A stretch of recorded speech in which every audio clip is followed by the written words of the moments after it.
I am looking forward to a great series of conversations today. I'm chairing the first panel, and we have three participants. We have Deanna Farrell from the JPMorgan Chase Institute. We have Ahu Yildermaz, who is joining us via Skype, and we really appreciate that. She had some last-minute changes of plans, could not join us in person, but technology is our friend today, and so we are delighted to have her. And she's the head of the ADP Research Institute. And then we have Frank Piotrowski from the Nielsen company. So we're going to start off. I've asked them each to take, maybe 12-ish plus or minus a couple of minutes to tell us, what the role is at their company, and then to tell us how their organization has collaborated with academic researchers in the past and what they get out of that and what they see as the opportunities and challenges. And we'll give them each a little bit of time, and then I'll ask a few strategic questions, and then we'll open it up for some audience questions as well. So we'll go in the order that I just described, starting off with Deanna. Great, thank you so much, and thank you for joining us. I understand 9 o'clock is early on campuses, so appreciate you being here. I'm Deanna Farrell. I'm the CEO and president of the JPMorgan Chase Institute, and this is a relatively new strategic initiative for the bank. It's really only been around for 3 years, so it's a very new venture, which I came to found and to lead after having run the McKinsey Global Institute at McKinsey for a long time, and maybe more importantly, after serving in government at the National Economic Council during the crisis, when it became very, very clear to us that for many of the policy interventions that we were trying to effect at the time, whether it was in the housing policy world or generally in terms of addressing distressed communities, we were flying blind. We did not have the data that we needed to understand what was really happening. And you guys will recall, at least some of you, that at the time, this would have been 2008, 2009, the GDP numbers were revised 3 or 4 times after the fact, and only later, 2 years later, did we know just how bad things really were. We knew it as we were there, but that was an inspiration to say, where are we going to find new data sources that are much more timely, that are reflecting at a granular level what's happening on the ground. And that was a bit of the brainchild for establishing the JPMorgan Chase Institute, to say if we go to the largest bank in the country, and for some of you who may not be aware of this, Chase touches 50% of US households in one form or another. So we have an incredible strong window onto the household sector. They have over 4 million small business customers. We have an incredibly strong window into the small business sector. Obviously, enormous presence at the city level in multiple cities across the country, where the paucity of data is particularly tough. And so we're developing indices and perspectives on city-level views of a number of different things. I'll talk about that.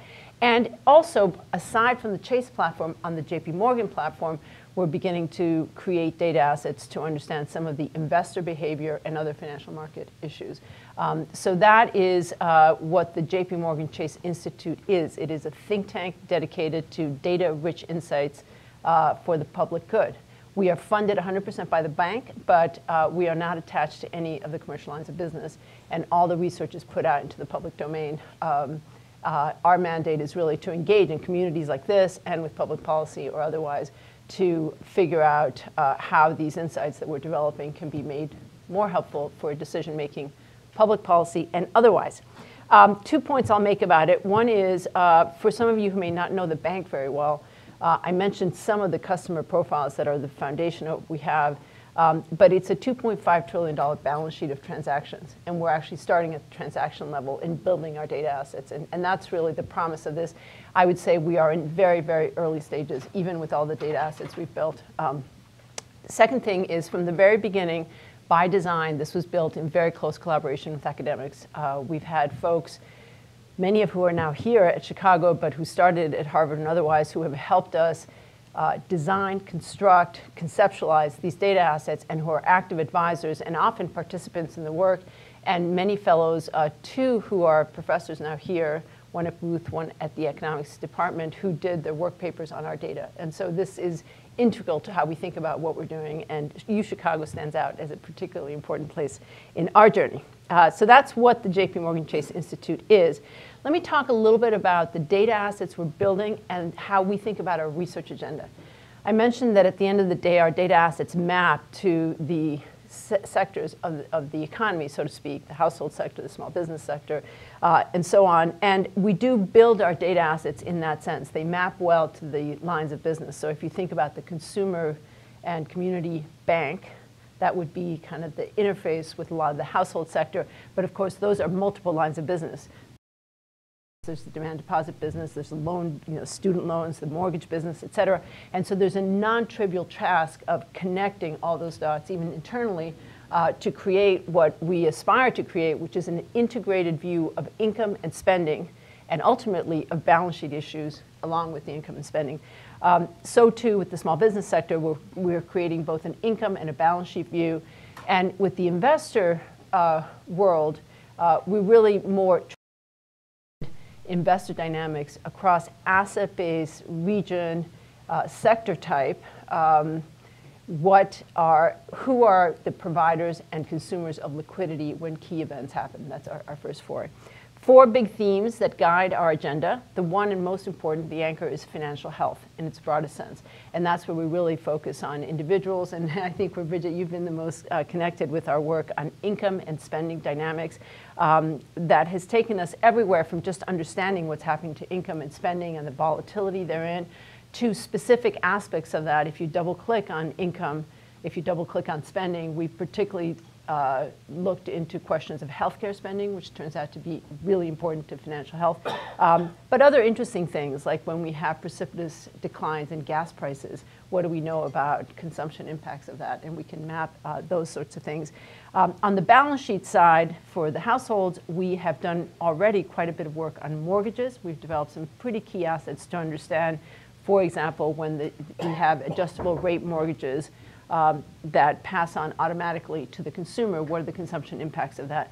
More recently, we did a major paper reviewing some of the housing, the mortgage modification programs, really trying to understand what aspects of those were effective and not effective. And that was near and dear to my heart, since I was in the heart of trying to develop those policies when we were going. And as I said, we were trying our best, we're flying blind. We've learned a lot about that. And we are now starting a whole new data asset around student loans, and we'll have more work on that in this year. So big theme on financial markets, not just in the household sector, but in the small business sector, where there too we're mapping operating, financial, and investment flows to understand the picture, particularly the cash flow picture for small businesses. Any of you who know about the small business sector, that's the issue. It's liquidity in the small business sector that either makes or breaks a business, and we're documenting that with a sample of over 800,000 small businesses, which is pretty exciting. I should mention that our sample sizes for the consumer work, the household sector, are typically between 1 million and 6 million households. That's financial health. Second one, broadly, it's labor markets, but it really stems from some of our income work to understand income volatility and what labor market aspects are driving or dampening income volatility. And so the big holding place for that is the work we've done on the online platform economy, where we've documented the income and the dynamics of the platform income to traditional income of people who participate in online platforms. And that's a big body of work that we're updating this year. But we hope to do more work in labor markets in general. We have a really good window on payroll and other sources of income that gives us good labor market information that is different than what is out there. Cities is a big theme for us, not just in terms of the small business sector and how well it does, because obviously that's critical to cities, but 2 important indices that we are developing, both about local consumer commerce, what's happening on the ground. One takes a merchant view. So if you look at all merchants in a city, what do we know about what's happening given the transactions we see on debit and credit cards?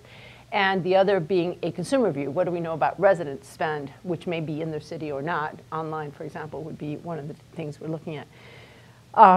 Cities is a big theme, third. And the fourth is financial markets. And as I mentioned, the first starting point has been investor behavior. And we are going to have our inaugural report this year looking at 3 key surprise events.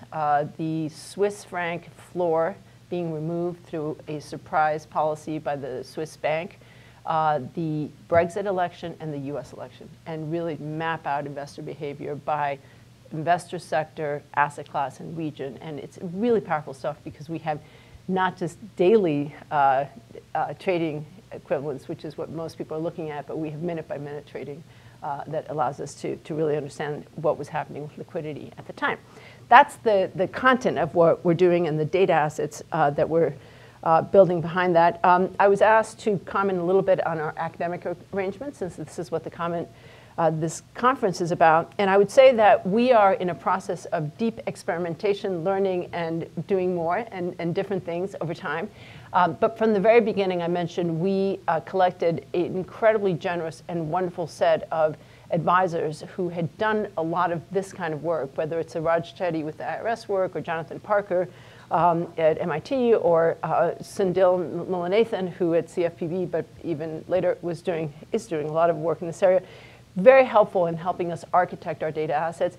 But we also found doc students who were really interested in working with us.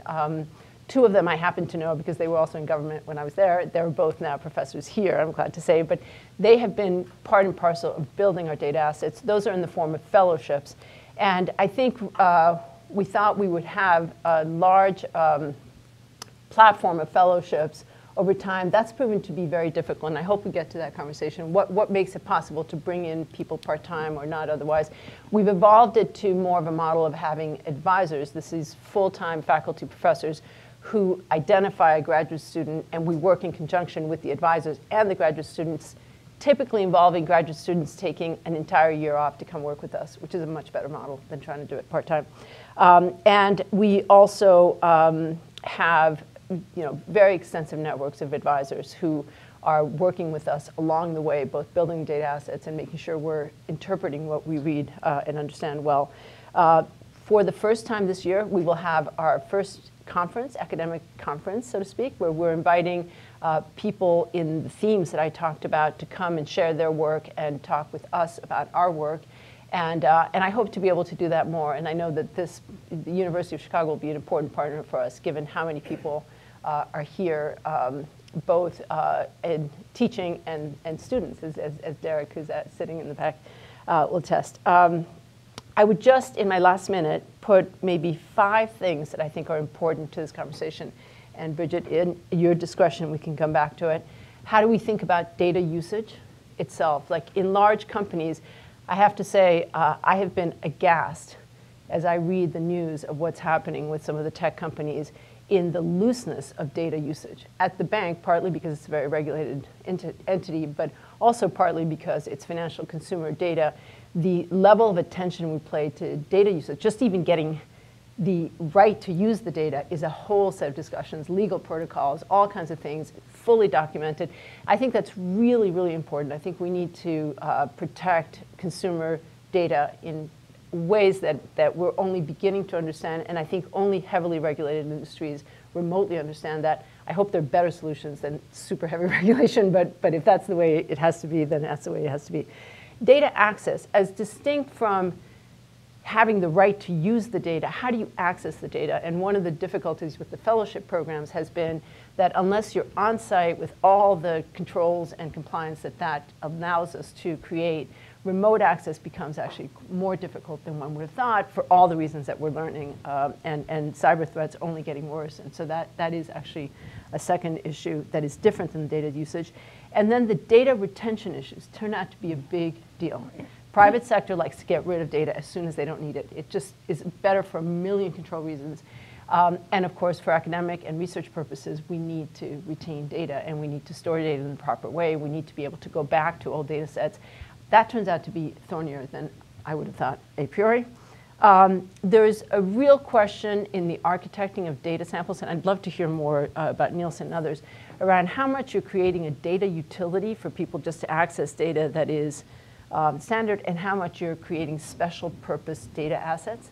And of course, the special purpose data assets are much more attuned to what you're trying to do, but they make talking papers very, very difficult. And you spend half your time defining what you're talking about and not having a common base. That's turned out to be an important conversation for us. And then one of the challenges that we're facing as we go beyond just one-time reports, of which we've now done many, to more data series, indices, and others over time, that raises a whole other set of issues, especially as the data science that underpins what we're doing in any of these cases is evolving so quickly. So whatever we thought we understood a year ago is so different today that doing long-term data series that reflect the more recent understanding and the better algorithms you're developing, but still maintains a data series, turns out to be more challenging. Again, these are things that we're learning. So those would be 5 I'd put on the table. I could probably add another 5, but I won't. Thank you. Thank you. Ahu. Hello. Good morning, good afternoon, everybody. Hope all is doing well. I want to talk a little bit about ADP because I don't know everybody knows the ADP. I'm of the Research Institute and where we are with our research portfolio as well as the partnerships that we are building externally. ADP is one of the world's largest providers of business outsourcing and human capital management services. So it was founded 65 years ago, right? But since then, we expanded our payroll portfolio now, becoming a global human capital management leader, providing not only payroll, but HR, benefits, and talent management solutions. So we serve 600,000 clients. We have actually more than 400,000 small businesses. Like everybody thinks that we only have large businesses, but more than 400 small businesses, serving 24 million US workers in our labor market, private sector. So what it means that we pay 1 in 5 private US worker. What it means that we have 24 million on a weekly, bi-weekly, monthly basis, aggregated anonymous paychecks. So what we also do, this is not known a lot, we process more than 45 million W-2s. So ADP 12 years ago in 2006 started thinking about having this big data and ongoing live data on the in the labor market, and they built the ADP National Employment Report. And since then, we have been actually publishing on a monthly basis ADP National Employment Report, which is 2 days prior than the Bureau of Labor Services. So about the first 2 years, actually, when they started, I wasn't there at the time, when they started, there were a lot of hiccups because the idea was you publish this report just to increase the brand awareness of ADP, and you forecast the job numbers, monthly job numbers, 2 days prior than the government. Nice coverage in CNBC, but there were hiccups with the forecast. So around 4 years later, which was around 2011, and by the way, at the time, the report, there wasn't any institute, and this whole data management, I will call it, was all managed by PR folks in the company. There wasn't any big data hype at the time, right? So our CFO is a PhD economist, and he actually wanted to bring another PhD economist to the company to really take over this report and also expand it beyond the employment report. We did in 2011. I'm an economist by myself, trained academically. I joined ADP with the idea that formalizing this whole big data initiative, thought leadership initiative at ADP. So that was also at the time, so what differentiates us a little bit from the different initiatives, big data initiatives, we also we wanted to leverage our data through thought leadership, private good, free of charge, but at the same time, our data is very valuable to our audience, to our clients and prospects.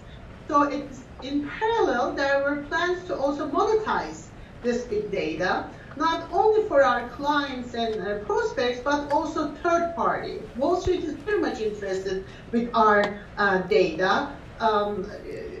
The non-HCM, HR business owners, legal, there are so many different sectors who are still interested in our data. So with that idea, we actually formed the ADP Research Institute. Behind the scene, the goal was really to complement our monetization strategy, which is more around our analytics products and benchmarking products. But our goal, of course, is to provide insights into the marketplace around the issues of labor markets, workforce management, and human capital management. When I joined the company, again, this whole big data concept was very new, and we are sitting in this big data, but the biggest challenges is we published the employment report, but that was just one number, and we wanted to go deeper with the paycheck information, right, payroll information. My biggest challenge when I actually joined the company, the data was not even accessible. So it took me 2 years to internally forming the research institute, but to access the real data, to access the richest data we have and bring them under one platform. So we did actually, we formed the institute in 2012. What we have done, we revitalized our ADP National Employment Report. And then we started thinking about, well, what should we do next after the job report? What is the next biggest thing that there's need in the marketplace? And of course, the wage information we have, in addition to, remember at that time the Affordable Care Act was still a big in the market, but that's when it started actually. We also had the access to the benefits information of the employees. So if you think about your paycheck, we have all that information, but at the same time, because we also sell benefits products, we also manage benefits, we also have access to the benefits, not only health, but also retirement benefits of the employees. So with that, we actually expanded our research portfolio. Did research around the Affordable Care Act, research around the garnishment, etc. But the biggest question is, okay, after the job report, how we are going to leverage this big data, but not really being an obstacle to our internal monetization approach, which is the data analytics benchmarking, but still be very effective in the marketplace. And Eric probably will talk about this, but one of the uniqueness of our data is that, which we implemented very early, we can actually in an anonymous way track the employees. Therefore, we had the ability to really capture all the labor market dynamics, all the dynamics happening in the labor market with ins and outs in the workforce. So with that, we actually started publishing an ADP Workforce Vitality Report, which we provide wages, hours, and jobs on a quarterly basis. Now, our data's coverage is pretty good because, as I said, we serve from 1 employee to 100,000 plus employee size. So we cover all the employee size firms, but also from a regional and industry sectoral distributions, it is a very representative data. In fact, we sometimes have issues because our data, when it comes to manufacturing, for example, is a much better representative data than what we see in the government. After 2 years later, we wanted to expand it to globally, and this is where the challenges started, and more on the data privacy side.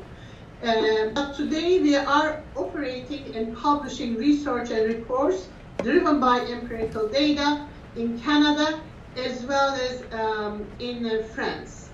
So I will say about 2 years ago, what we also did, we expanded our data sets into beyond the paycheck, but to the HR data, which is actually now we have access to promotions, to organizational hierarchy, span of control, and turnover rate. So we expanded not only just the external wage data, but also inside of the firm dynamics. Now, there is no, and I said this somewhere and it became a quote, there is no day I don't get an email, I don't get a call, I don't get a text or a LinkedIn message that externally they want to reach and get our data. They want to work with us. And it's reached to a point that I reached out to my senior management and I said, like, guys, we got to do something about this. We got to, and we have to formalize this. It is new concept, but we have to really feel good about how we're going to proceed opening our data. And we have been very selective on that. What we decided to do, we wanted to turn the ADP Research Institute as establish it as the U.S. labor market thought leader and policy influencer. So when the government institutes approached to us, we started talking to them, and most of you know from our labor market summit, we do work with the Federal Reserve and with the board. We started really working with them, sharing our data and opening our data so that they can actually start doing research and provide, get early signals for the economy. So that's definitely, we started doing that. And then with the universities, it was really a challenge because I was getting calls from every university. And Eric was one of them. And actually his call made me go to our CEO and said that, look, I'm gonna do this. So I want you to know. And with that, we are privileged now working with very selective academicians from Princeton University, from Chicago University. We just signed another agreement with Cornell University, as well as Government Institute, Bank of Canada, State of Canada, externally outside for partners in DC.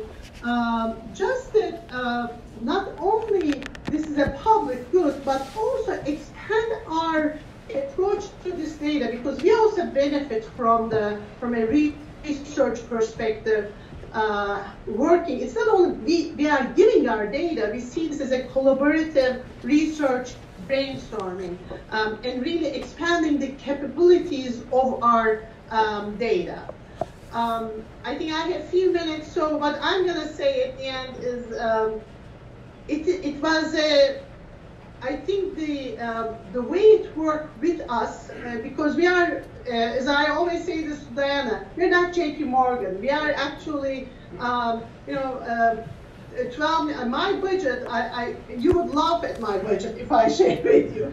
I'm running with a very low budget. And one of the biggest challenges is, me as the AD, we have only 2 economists in the company really. And sitting in the sales and marketing, the institute sits in the sales and marketing. It's not independent. It's independent from a product sales and marketing perspective, but still from an organizational perspective, we are sitting in the sales and marketing organizations. So it's not like an independent institute. Therefore, we had a lot of challenges initially to really warm the company with the idea that we are going to share this data, we are going to leverage this data externally for public good, for thought leadership with the economists, because they are not our audience, right? So that's my everyday challenge. The work that I do is not really our audience, but I think from a thought leadership perspective and from brand awareness, the value is huge to the company, and we made it work. So it was all about really finding what is going to work for the company itself and how you're going to do the partnership externally, which will be win-win. We had a lot of data privacy and security issues, but we were able to find ways on a micro level, not a long term. So Diana really gave more of a big picture. We are still working more on a lower level, micro level, short-term solutions to get it going. I think the biggest thing that is missing right now, how again we are going to share open the data without depreciating the value of our data, because we're going to make money also, depreciating the research institute's value in the marketplace, but also share the data with the policymakers and external researchers. Thank you. Frank. Hello, everyone. I'm Frank Piotrowski. I retired from Nielsen about 9 months ago, and I spent 38 years at Nielsen. I ran several statistical departments there during my tenure, and the Nielsen business is looked at from two perspectives, basically, buy versus watch. I think everybody is familiar with watch because that's the Nielsen TV ratings, but the watch business also includes radio, internet, PCs, and mobile measurement.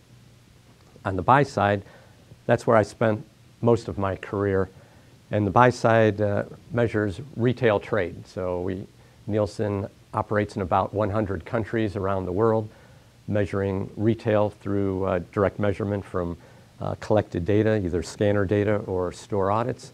And many of the countries also have consumer panels. So buy and watch is about a 50-50 split on total revenue. Nielsen's about $7 billion in revenue. So it's a fairly large company. And at my tenure at Nielsen, one of the things related to academic collaboration was the establishment of a data warehouse. Nielsen historically always had a good relationship with the academic community, but you know, there weren't policies in place as to what we'd release, when we'd release it. So about 9 years ago, I was talking with our chief operating officer at Nielsen about we have to find a better way because it just wasn't working. We were getting a lot of requests for data. We didn't even know within Nielsen all the places that our data was at. So we started a dialogue with University of Chicago at Booth, and we came up with the idea of creating a clearinghouse, a data warehouse that Booth would create and act as our sponsor and be the clearinghouse where researchers can go and get access to Nielsen data. And we talked about what data we would populate, and there are three main data sets, or three data sets in the data warehouse currently. The first is the HomeScan consumer panel from Nielsen. It's a managed panel. It has about 100,000 active panelists across the country. It's demographically balanced. And what the panelists do is they scan every product that they purchase. And the way they go about doing that is they have an electronic device or an app on their phone, and they scan the barcodes and indicate information such as promotions during the transaction. So that's a longitudinal panel. I think the good news is that panelists, once they're recruited, stay on the panel for the long haul. Average tenure is probably in the 5 to 6 year range. And the warehouse has data going back to 2004 and is updated annually on a 1 year lag. So that is disaggregated data at the individual household with demographic data available. The other big data set is retail store data.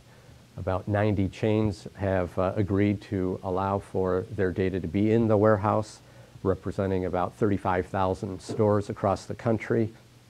And it is individual weekly data of all items scanned. So between the HomeScan and the retail scanning data, there's about 2 million unique barcodes that have activity during that time.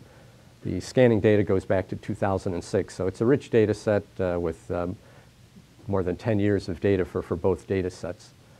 The newest data set in the warehouse is called Add and Tell. So the warehouse was predominantly buy data. We've gotten a lot of requests at Nielsen over the years for adding some type of watch data. So Add and Tell is a syndicated database that measures advertising occurrences. So all of the brands are identified, and the incidence and gross rating points of any advertising that occurs at national or local TV, radio, or print is captured. So that's a way to put all three data sets together. So if you're doing some research, you can get a look at what the consumption is of particular products, demographics of the people buying it, and the impact of any advertising that may be occurring. So it's been a pleasure for me to be involved with Booth over the years with the warehouse. And Nielsen provides the data free of charge and is updated every year, so it's a wealth of data. It's a big data set, and it's strictly for academic purposes only. So what the Booth policy is that there's a vetting process where people who want to access the data have to go through a process to indicate what they're going to do the data for, and it's strictly for academic research only, so no commercial use can be made. And there is a small subscription fee to cover some of the costs of maintaining the warehouse, but Nielsen doesn't get any revenue at all from this. And it's been very successful, I'm happy to report. So right now I think there's over 700 researchers accessing the database, representing 100 unique institutions and universities across the country and some outside of the country. And all of the papers that are in the process of being written are available to the Booth managers, and I believe there's over 150, maybe the number is closer to 200 now since I've retired. And great papers that cover a wide range of topics, from economics to marketing research to health and social causes. And I used to enjoy, we get a quarterly report to just review everything that's going on. A number of them have already been published. Most are in process. And the accessibility to the data is kind of limited for the research work. You don't get access to Nielsen data forever. It's for the project that you're working on, and you have to set milestones and meet the milestones. Because when we talk about collaboration and challenges and opportunities, that's kind of the thing about keeping control of the data. So my first priority was getting the data warehouse up and running and being efficient, and the process works smoothly. The second priority was improving collaboration. So as I said, there's 700 researchers. Everybody looks at the data and minds it and says, okay, what would be a good paper? And I like to kind of change the paradigm to say, what would be relevant to the Nielsen company and businesses? What problems can you help solve by having access to the data? And I think it's worked very well. And the way we went about it, we created Nielsen Day, and we came here to Booth. I think we were in this very room to have a Nielsen Day. I got some of my colleagues to talk about the work that they're doing, and it all had confidentiality agreements, and where we would need help, and some ideation, thought leadership. That's what we were after. And then it was very successful. We got some projects rolling that we were collaborating with.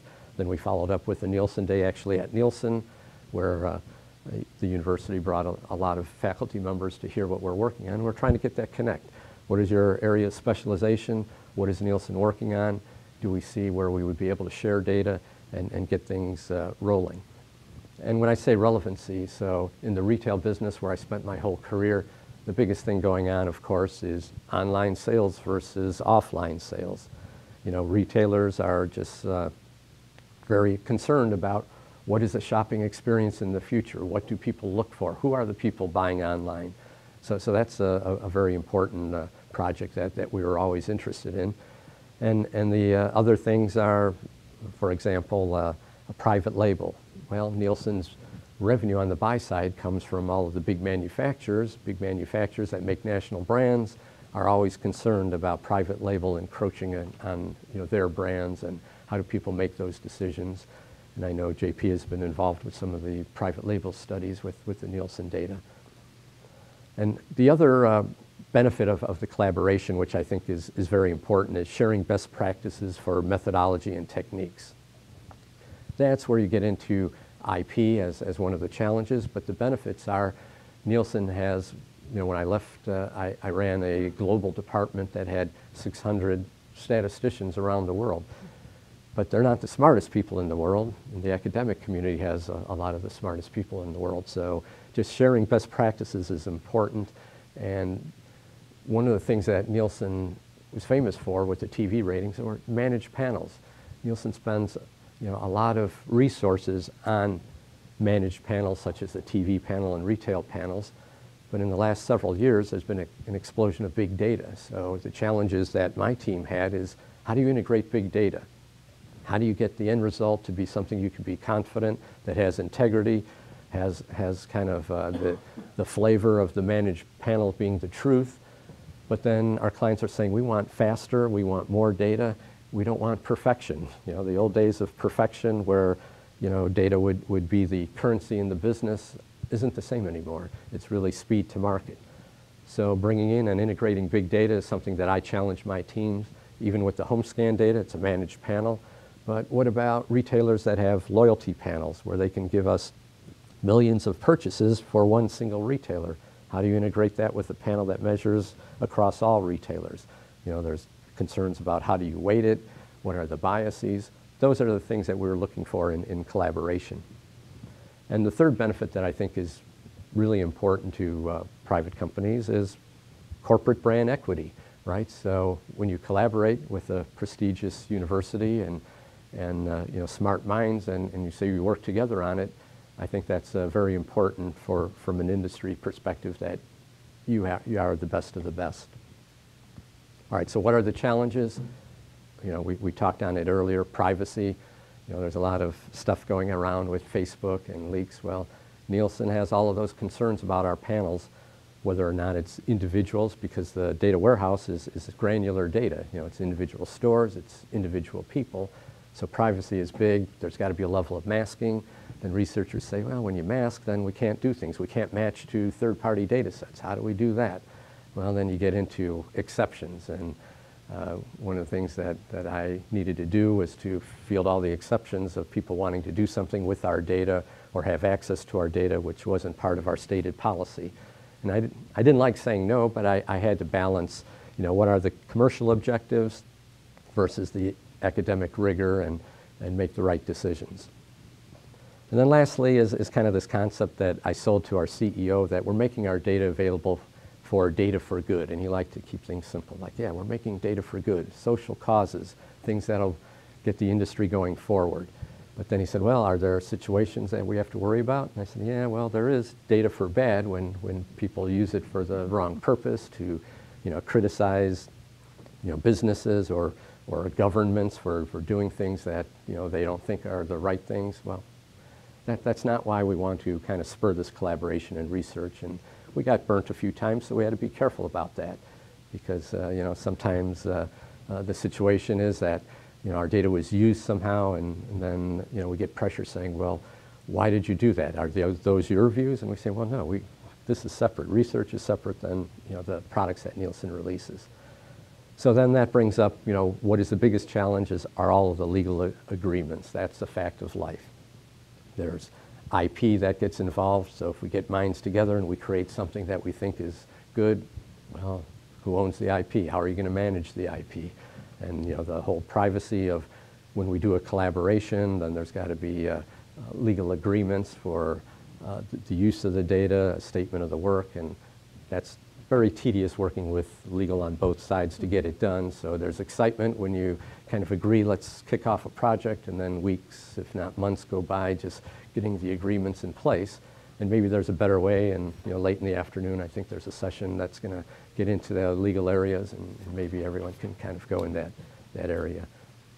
So what's going forward with Nielsen? I think determining what type of data above and beyond what's there now to make available, because when I was heading up the Nielsen side of the data warehouse, We had monthly calls, and the most common question is, can we have more? Can we have more facts? Can we have more countries other than the U.S. with data? And that was a challenge, but I think that needs to happen. And the reason is we have to, Nielsen has to balance client concerns, because clients are worried about, okay, well, does this research help them, hurt them? Are they neutral about it? And the revenue impact to Nielsen and the impact to the business. So I think those are the things that I'll continue to stay close to Booth and my colleagues at Nielsen that can be resolved. So just kind of a quick example of some of the collaborations in the last minute or so before we go to questions. Well, what are the type of things that work really well? A few years ago, I was involved with a research group from University of Wisconsin and a client, and what this client was doing is they were putting these tokens on their products, on the packaging, and the tokens, if you rip it off the packaging, can be redeemed for school supplies. And that's a social cause. It helps schools.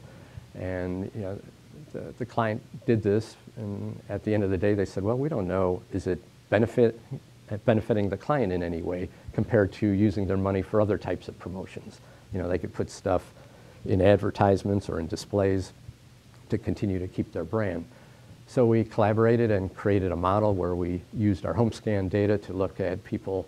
There was a questionnaire that we gave to the home scan panelists to know their awareness about the program.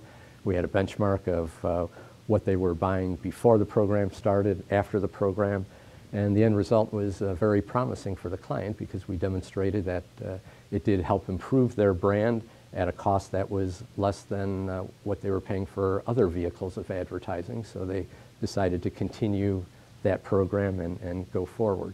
So that was an example of a successful collaboration. Another one that we're working with JP and Eric on is Consumer Price Index. The BLS puts out the price indices that impacts the entire market every month when it comes out, but it's pretty broad on everything consumers buy. So we said, well, what if we focused on just the retail of food and drug type products? Can we get a CPI that mirrors kind of the BLS? And it's still work in progress. It's promising that the two series go together. What are the benefits? Well, it's more granular, because Nielsen data can be broken down to more granular geographies, and also broken down by much smaller categories than the BLS version of the CPI. So it might be a predictor of the bigger economy if things go well. And I'm looking forward to continuing collaborating on that one as it takes form. So that's examples of things that we're very happy to do. So with that, I think we can turn it over to questions. Thank you. It's been really interesting to me to hear you all articulate the benefits of these types of research collaborations, and to get the different perspectives on the value your organizations get. I want to ask one question of all three of you, and then I'm going to open it up to the audience. So all three of you touched on the number of collaborations and a little bit on how they're set up, and there are some very clear differences, and I wanted to probe that a little bit more, and I'm going to start with Frank. So you mentioned that Nielsen has worked with 700 academics. That's a lot.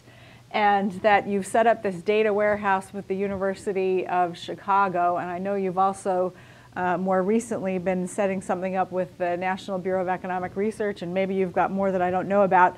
But I'm wondering, is the company involved in vetting all of the requests to use Nielsen data and in approving all of the research projects, or have you essentially subcontracted a lot of that to say JP or someone else at the University of Chicago? Exactly. How do you deal with all of that? Yeah, so that was the issue of trying to vet that out. That's why we created the data warehouse and the clearinghouse. So there's a clear policy in place as to the steps needed by researchers. So Nielsen doesn't work with the 700 researchers, but they work with Booth, and they apply for the data and get a subscription, and if they follow the steps, they get access to the data. Nielsen has access to all the papers in progress and the milestones towards those papers and any exceptions, and we make sure that, that there are no violations, because then your subscription goes away if you do that. And you're confident in delegating that authority? Well, we have a board, made up of Nielsen and Booth that meet on a monthly basis to talk about, any of the issues with the warehouse, the quality of the data, or uses of the data. And sometimes there are exceptions, and as I say, when there's an exception, so for example, there was a project where some more granular data was needed, and it came to me, and I had to vet it to some of the other senior managers at Nielsen that this wouldn't harm us if it's done appropriately. And I think earlier we talked about how long does the data stay. Well, we said, well, after the match is done, it's got to be anonymized, and the original match keys have to be deleted. And Booth would assure that that would happen. Yeah.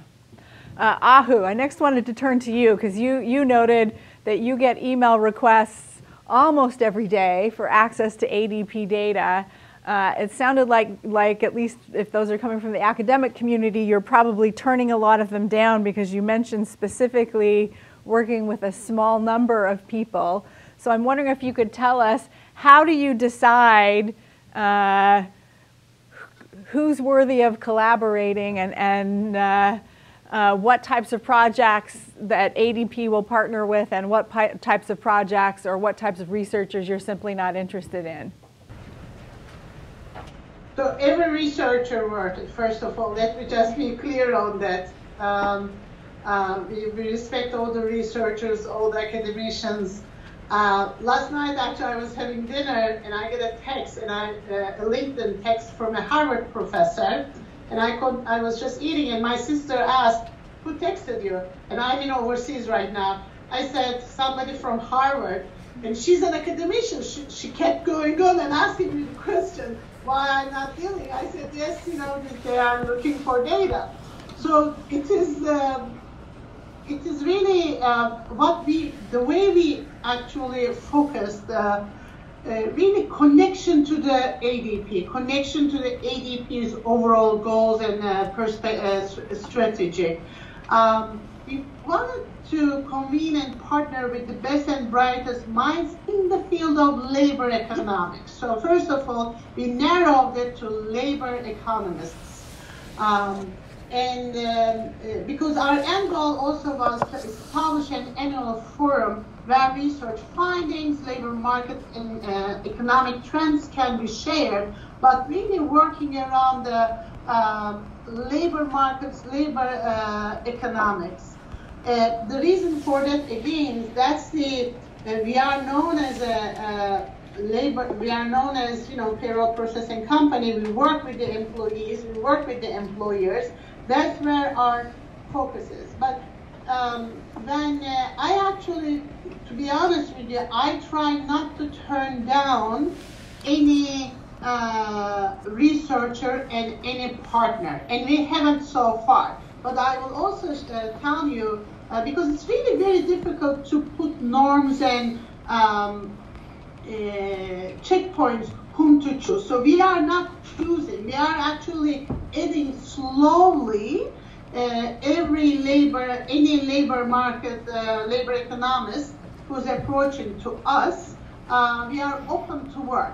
What is working to our benefits a little bit, the speed with the legal teams, the speed with the how the technology, how the data access works. But legalities is so challenging to sign. And I can give you an example of it. The Cornell University, it took us 2 years. It took us 2 years. So even if we look at the portfolio, the research portfolio, yes, it works. It is in the ADP's research portfolio, Research Institute research portfolio. It still is slow. So the answer is we are open to work with every researcher in the area of labor economics. And I really did not turn down any researcher yet. Thank you.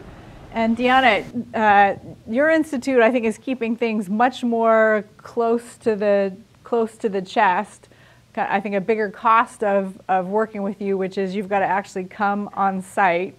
How do you think about who we're going to work with, who we're not going to work with? Yeah.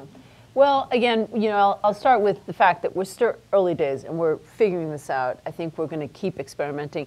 I think we were very inspired by what Nielsen has done, and we're originally on a path that I don't know if it would have gotten us to 700,000 in 10 years. That's pretty impressive. But where we wanted to have a pipeline of fellows that were coming through every year, and we intended to grow that pipeline. And I think we have curtailed that model for now. We may come back to it. The challenge for us is the following, and this is a longer conversation. Maybe we can pick it up at some other point with JP and you, Frank. But more like Ahu's data, our data were not intended for any of these purposes. This isn't a panel that was designed to do a thing and then you just do a thing.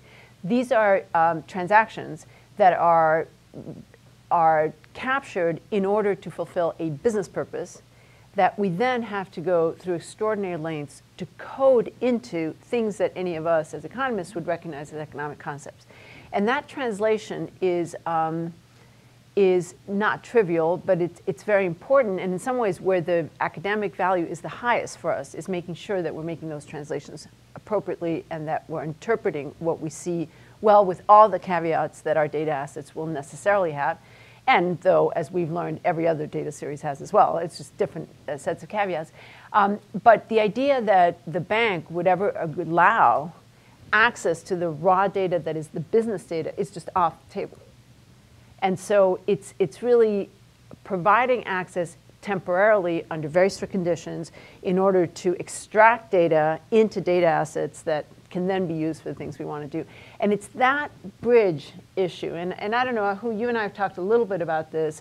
I think the purity of your data makes this easier than it is for us. So just for a moment, to bring it to life, think about an anonymized customer transaction set we get.